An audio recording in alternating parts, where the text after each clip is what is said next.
The strange Elena Marquard. This strange case occurred in West Berlin with 12-year-old Elena Marquard, who was seriously injured in an accident. When the girl was brought to the hospital, she was unconscious, and the doctor on duty said that her condition was hopeless. Days passed. One morning, the girl suddenly came to her senses and spoke in beautiful Italian, which she did not know before. Everyone was amazed when Elena said that her name was Rosetta Castellani, that she lived in the town of Novetta, near Padua, in Italy. That she was born on August 9, 1887. Then she exclaimed, "I have 2 children, Bruno and Franca, they are waiting for me. Tell the doctor I need to go home." Then she added that she died in 1917. At first, the doctors decided that we were talking about a traumatic brain injury that led to delusional fantasies. But pure Italian? We turned to the famous West German psychologist Rovder. He went to Novetta with a girl and a reporter and found an entry in an old parish register.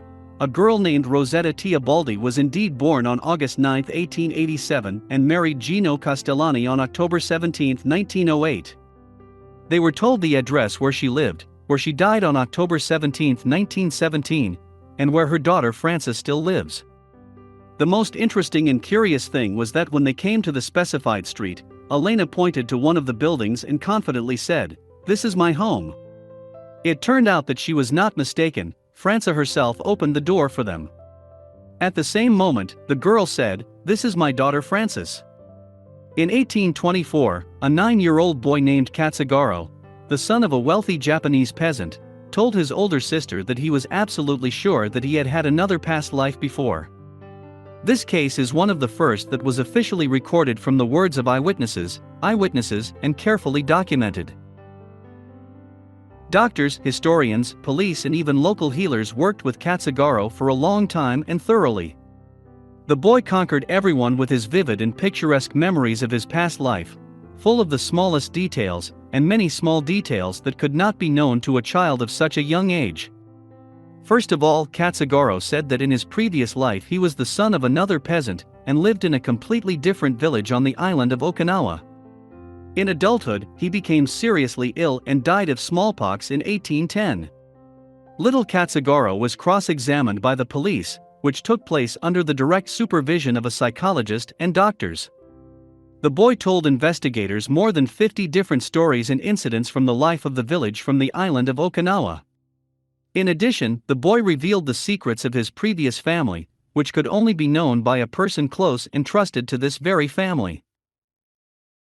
At the same time, it should be noted that Katsugaro himself never left his village and did not visit the islands of Okinawa. The boy's memories of his own funeral, which he described in great detail, looked very curious. The boy named the exact date of his death and the date of the funeral. The investigators checked and compared all the facts that the little narrator told them about. All of them received accurate confirmation.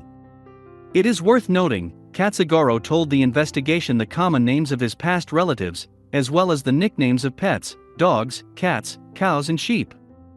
In Britain, they often recall the story that happened to the intelligent and well-mannered swimming instructor Graham Huxtable and the psychotherapist hypnotist Amal Bloxham, which occurred in the second half of the XX century.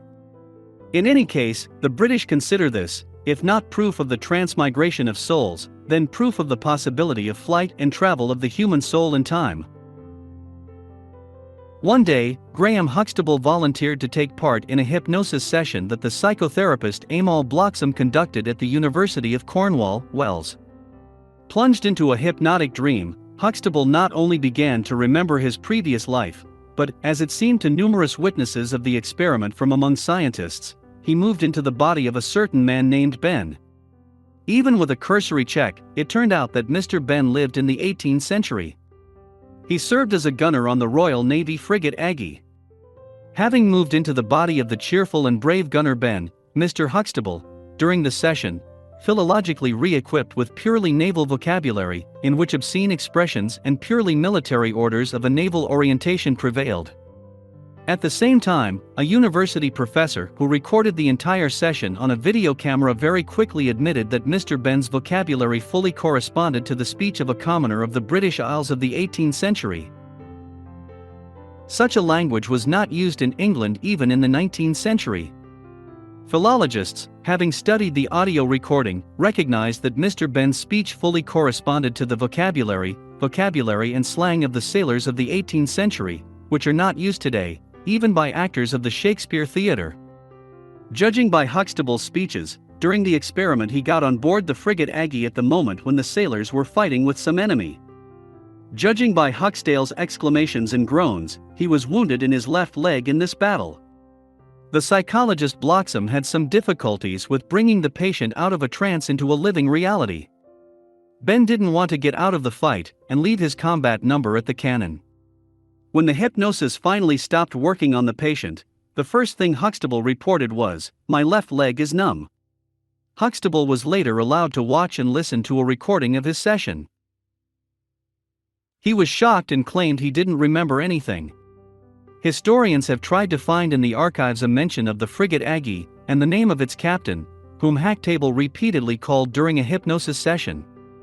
Alas, neither such a ship nor a captain with such a name appeared in the archives. Memories of a past life are one of the most vivid and amazing areas of the human phenomenon. Modern science is not yet able to prove or disprove the essence of such a phenomenon.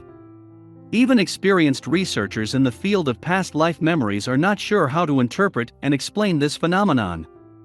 Are such memories reliable historical memories due to the fact of possible reincarnation, or are these associations, memories, and reconstructions possible due to information received during the life of the individual and in a certain situation processed in his subconscious?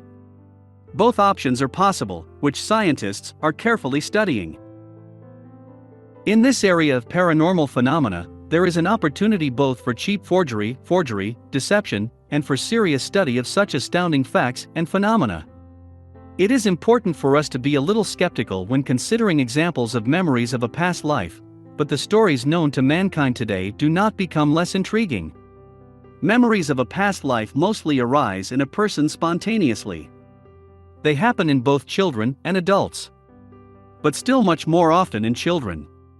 Adherents of the theory of reincarnation explain this fact by the fact that children are much closer to their past lives, hence the predominance of those memories that are lost in the adult's consciousness due to the load of the brain of a mature individual with new information about his current life. They say that the mind and consciousness of adults are overloaded with unnecessary information. Their memory is occupied with small everyday questions and problems in order to abstract from the SWI and look into their past.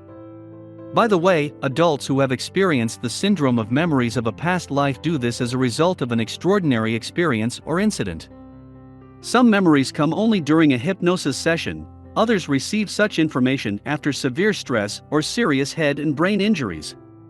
The case of Sujit Brahmi seems to us no less curious. He was born on the island of Ceylon in the middle of the XX century. At the age of 33, Sujit began to have visions and dreams about his past life. For a long time he hid it so that he would not be considered crazy, but then he told his wife about them. Frightened by the strange stories, Sujit's wife insisted on visiting a therapist. A thorough examination of the man revealed no pathological changes in his health and mental abilities.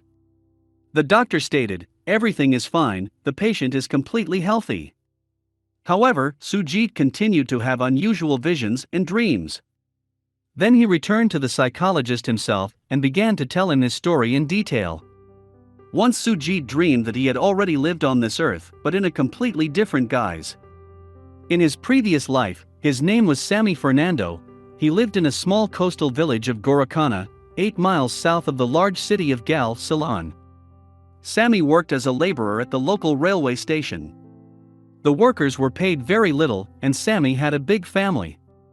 Therefore, he entered into a risky venture. He began bootlegging, smuggling Iraqi, homemade rice vodka. One day Maggie, Sammy's wife, made a scandal at home because of her husband's frequent absences due to the cursed contraband. Sammy was offended and left the house for a local tavern, where he indulged in drunkenness. Returning home along a narrow mountain highway, Sammy did not pay attention to a truck that was moving in his direction at high speed. As a result, Sammy died. The psychologist to whom Sujit told all this became seriously interested in this story. The doctor decided to talk to his parents and, to his surprise, found out the following interesting facts that would be more suitable for a smuggler Sammy than a law-abiding citizen and a devout family man Sujit.